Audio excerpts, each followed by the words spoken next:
So I was just witness to an absolutely fantastic presentation by Bobby Umar.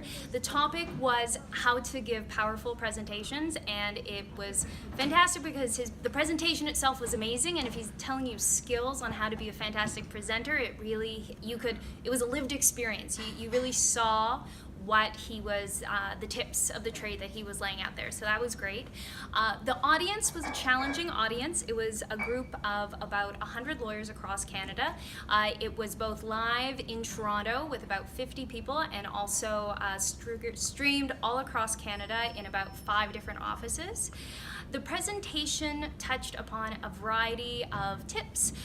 One of them that really resonated with me was the importance of building an early connection with your audience right off the bat. So for that, and I think especially in law, that's an important point to bring home, because oftentimes you'll see a judge, you won't necessarily feel you can have that personal connection. So it was a great reminder to go back to first principles and realize that you're dealing human to human there. Another important trick that I think is great for lawyers to think about is going to improv classes. I think that is something outside of their comfort zone, and if you can, pretend to have a baby on stage, you can certainly argue before the Supreme Court of Canada. Another thing that I thought was really helpful was the walk and stick technique that he discussed. So for there, I'm actually currently right now really struggling not to walk around, but what Bobby's point is it's great to move around the room, but when you're trying to walk and then stay planted. Don't just meander about, and that way you'll really be more effective in getting your point home once you're standing stationary.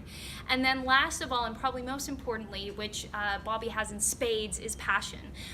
It's important, whether you're an extrovert or an introvert, that you're passionate about what you're talking about. In intellectual property, sometimes it might be hard to find that weird little thing, but I think if you love what you do, if you want to understand the technology of something, get passionate about it. And he gave this great example of someone who was very passionate about worms. It got everyone riled up about worms. So if you've got that passion that kind of bleeds through to your presentation, to your audience members, that's really going to be the key thing to make you an effective presenter. So thank you, Bobby.